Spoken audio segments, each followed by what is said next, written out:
अस्सलाम वालेकुम व्यूअर्स, मैं हूं कैसर अब्बास। इस वीडियो में मैं आपको बताऊंगा कि आप प्राइमरी P6 में रिलेशनशिप टाइप्स कैसे सेट कर सकते हैं। डिपेंडेंसीज भी बोला जाता है कि डिपेंडेंसीज जो है ना वो कैसे आप सेट कर सकते हैं। तो अगर हम बात करते हैं रिलेशनशिप टाइप्स की तो 4 टाइप्स होती हैं, 4 डिपेंडेंसीज होती हैं। मैं आपको शो भी कर देता हूँ इसमें। Relationship types: start to start, start to finish, finish to start और finish to finish. Start to start में क्या होता है कि हम दो एक्टिविटीज़ हैं, दो काम हैं हमारे पास, हम एक ही डेट को स्टार्ट करना चाहते हैं तो रिलेशनशिप हम बनाएंगे start to start. Finish to start क्या होता है कि एक एक्टिविटी फिनिश हो रही है और दूसरी स्टार्ट हो रही होती है। जो ज़्यादा यूज़ होती है ना टाइप, वो फिनिश टू स्टार्ट होती है। और फिनिश टू फिनिश क्या है कि दो एक्टिविटीज़ एक ही डेट को फिनिश हो रही हैं। हम इस प्रोजेक्ट की अगर बात करते हैं तो इसमें आप देख सकते हैं कि हमारे पास इसका प्रॉपर WBS बना हुआ है, वर्क ब्रेकडाउन स्ट्रक्चर। इसके बाद इसकी एक्टिविटीज़ आ रही हैं और इसके बाद आप देख सकते हैं हर एक्टिविटी की एस्टिमेटेड ड्यूरेशन भी शो हो रही है, ओरिजिनल ड्यूरेशन जिसे कहते हैं। एज्यूम करते हैं ये टाइम के इतने टाइम में ये एक्टिविटी कंप्लीट हो सकती है। और मगर इसमें एक चीज़ आप देखें तो तमाम एक्टिविटीज़ की स्टार्ट डेट सेम आ रही है और बार्स में भी सेम डेट से स्टार्ट हो रही है, क्योंकि अभी तक हमने इनकी लिंकिंग नहीं की, रिलेशनशिप टाइप सेट नहीं की। तो प्राइमरी P6 में रिलेशनशिप बनाने के 3 से 4 मेथड हैं लिंकिंग करने के। जिस तरह रिलेशनशिप टाइप्स 4 हैं, इसी तरह एक्टिविटीज़ को डिफरेंट मेथड से आप लिंक कर सकते हैं। इसके लिए हम सबसे पहले जाते हैं go to view, show on top, next है एक्टिविटी नेटवर्क। अब इसमें आप देख सकते हैं जो एक्टिविटी टेबल में हमने एक्टिविटीज़ ऐड की हैं वो इधर शो हो रही हैं। अगर ओवरऑल एक्टिविटीज़ आप देखना चाहते हैं तो लेफ़्ट साइड पे LC पे क्लिक करेंगे, लेफ़्ट साइड पे WBS शो हो रहा है और इस WBS में जो भी एक्टिविटीज़ हैं वो शो हो जाएंगी। यहाँ से आप इसको जूम इन करके देख सकते हैं। ये प्रोजेक्ट वर्क स्टार्ट, A1000, 1010, जिस तरह आपके पास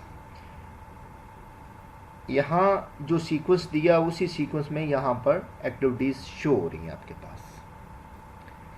अब इसमें एक प्रॉब्लम आ रहा है जो अक्सर यूज़र्स इसको फेस करते हैं, इस प्रॉब्लम को। ये A1000 आ रहा फर्स्ट एक्टिविटी, सेकंड A1010, ये डिसेंडिंग ऑर्डर में आ रही है। सबसे पहले तो जब इसमें लिंकिंग करनी है तो सबसे पहले एक्टिविटीज़ को असेंडिंग ऑर्डर में ले आएँ ताकि आप इजीली उसको लिंक कर सकें। तो इसको असेंडिंग में लाने के लिए हम राइट क्लिक करेंगे यहाँ पे, next group and sort, next sort, और यहाँ पे ऐड करने के बाद यहाँ पे एक्टिविटी ID सेलेक्ट कर लें। किस चीज़ को हम असेंडिंग में लाना चाहते हैं? एक्टिविटी IDs को। यहाँ पे सॉर्ट ऑर्डर भी है, डिसेंडिंग, असेंडिंग, ऑलरेडी डिसेंडिंग में आ रही हैं। ओके किया और ये आप देख सकते हैं ये एक्टिविटीज़ हमारे पास असेंडिंग में आ गई। अब आपने सपोज हम फर्स्ट एक्टिविटी की बात करते हैं। फर्स्ट एक्टिविटी है प्रोजेक्ट वर्क स्टार्ट्स और नेक्स्ट एक्टिविटी आ रही है रिसोर्स मोबिलाइजेशन।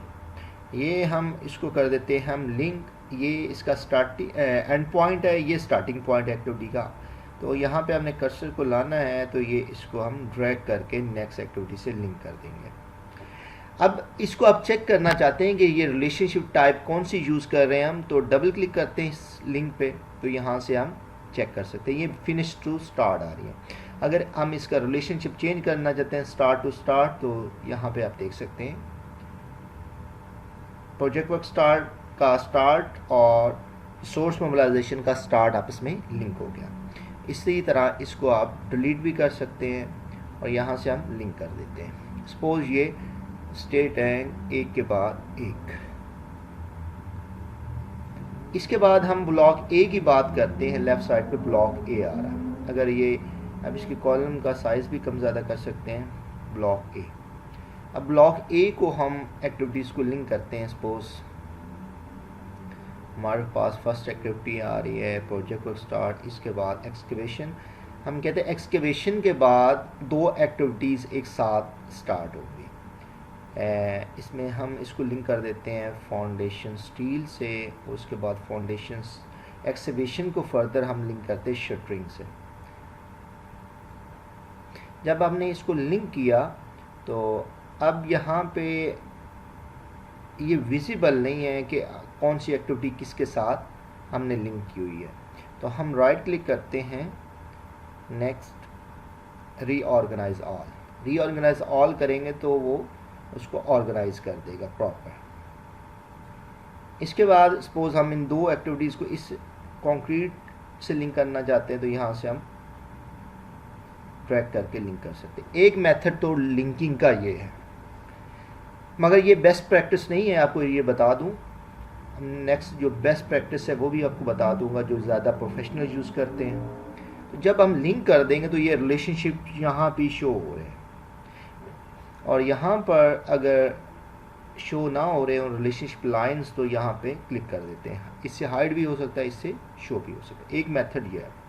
और सेकंड मेथड एक्टिविटीज़ को लिंक करने का, सपोज हम फाउंडेशन कंक्रीट को लिंक करना चाहते हैं कॉलम्स से। फर्स्ट हम फाउंडेशन कंक्रीट को हाईलाइट करेंगे और second slab column. Right click, link activities. Link activities के लिए हम एडिट पे भी जाके लिंक कर सकते हैं इसको। और इसके बाद हम कॉलम्स को फर्दर 3 एक्टिविटीज से लिंक करना चाहते हैं सपोज। मगर इसमें ये ख्याल रहे कि जो फर्स्ट आपके पास पहले एक्टिविटी आ रही है उसको फर्स्ट हाईलाइट करें, उसके बाद फर्दर उसके सक्सेसर को करें। अगर आप कहते हैं कि कॉलम को आपने इन 3 से लिंक करना है तो आपने शटरिंग को और कॉलम को कनेक्ट करना, तो आप शटरिंग को फर्स्ट हाईलाइट करते हो फिर इसको हाईलाइट करते हैं, तो ये जो लिंक है इसको शटरिंग को प्रीडिसेसर कंसीडर करेगा, इसको सक्सेसर करेगा। इसलिए जो फर्स्ट आ रही है उसको फर्स्ट हाईलाइट करें। तो हम कॉलम को हाईलाइट करेंगे, उसके बाद शटरिंग को हाईलाइट कर लिया, go to edit and link activities, तो ये लिंक हो जाएंगी। उसके बाद कॉलम्स को हम करना चाहते हैं स्टील से, राइट क्लिक, लिंक एक्टिविटीज़, और कॉलम्स को फर्दर फिर हम MEP 3 से लिंक करना चाहते हैं। ये 1 बाय 1 होंगी। अब इसको यहाँ पे भी आके देख सकते हैं, ये प्रॉपर लिंक हो रही हैं, यहाँ से जूम इन करके देख सकते हैं। इसके बाद जो बेस्ट प्रैक्टिस है वो यूज़ हम करते हैं। अभी एक्टिविटी को हाईलाइट करें, राइट क्लिक, एक्टिविटी डिटेल्स पर भी आ सकते हैं, और एक ऑप्शन ये भी है कि आप यहाँ से क्लिक कर दें डिटेल्स पर। अब सपोज हमारे पास जो शटरिंग है, हम शटरिंग का सक्सेसर ऐड करना चाहते हैं। अब यहाँ पे देख सकते हैं बॉटम में ना रिलेशनशिप्स आ रहे हैं, और इसमें प्रीडिसेसर्स और सक्सेसर्स की विंडोज़ आ रही हैं। इस विंडो को 2 पार्ट्स में डिवाइड किया हुआ, प्रीडिसेसर्स का एक एरिया आ रहा है और सक्सेसर का। प्रीडिसेसर ऑटोमेटिकली आ रहा है क्योंकि इसको हमने कॉलम्स को इसके लिंक किया हुआ था, तो ये आ रहा है। अब हमने देखना है शटरिंग का सक्सेसर क्या है। शटरिंग का सक्सेसर है सपोज कंक्रीट, तो हम यहाँ से कंक्रीट, स्लैब कंक्रीट, और फिर हम आ जाते हैं इसके बाद slab concrete, slab steel sorry, यहाँ पर हम इसको कर देंगे कंक्रीट से, और इसके बाद MEP को भी हम लिंक कर देंगे स्लैब कंक्रीट से। अब आप देख सकते हैं कि अब स्लैब कंक्रीट पे आते हैं तो इसके 3 प्रीडिसेसर शो हो रहे हैं। ये भी एक था कि आप कंक्रीट पे आके उसके एक ही टाइम पर 3 प्रीडिसेसर्स भी असाइन कर सकते थे, ठीक है। देखिए किसी भी एक्टिविटी पे रहते हुए उसके प्रीडिसेसर और सक्सेसर एक टाइम पे आप असाइन कर सकते हैं। इसके बाद कंक्रीट को हम लिंक करना चाहते हैं ब्लॉक मैसनरी और प्लम्बिंग से। इसके बाद हम आ जाते हैं फिनिशिंग पर, क्योंकि हम अगर देखते हैं तो ब्लॉक मैसनरी और प्लम्बिंग का सक्सेसर एक ही है, तो हम फिनिशिंग पर आके इसके 2 प्रीडिसेसर्स भी एक टाइम पे असाइन कर सकते हैं। प्रीडिसेसर आप देख ही सकते हैं इस विंडो पर, ये जो विंडो ओपन हुई है इस पर लिखा हुआ है असाइन प्रीडिसेसर्स, तो हम इसके 2 प्रीडिसेसर्स असाइन कर सकते हैं। इसके बाद और अगर एक्टिविटी स्टेट हो कि एक ख़त्म हो रही है और दूसरी स्टार्ट हो रही है, तो उसके लिए एक ऑप्शन ये भी है कि फिनिशिंग के बाद हम इसका सक्सेसर इंस्पेक्शन बताएं, फिर इंस्पेक्शन पे आकर रेक्टिफिकेशन बताएं। तो सबसे बेस्ट है कि ये मेथड आप यूज़ करें लिंकिंग के लिए। इन चारों एक्टिविटीज़ को हाईलाइट कर लिया, एडिट पे चले गए और लिंक एक्टिविटीज़। अभी आप देख सकते हैं ये तमाम एक्टिविटीज़ जो है ना प्रॉपर लिंक हो गई है।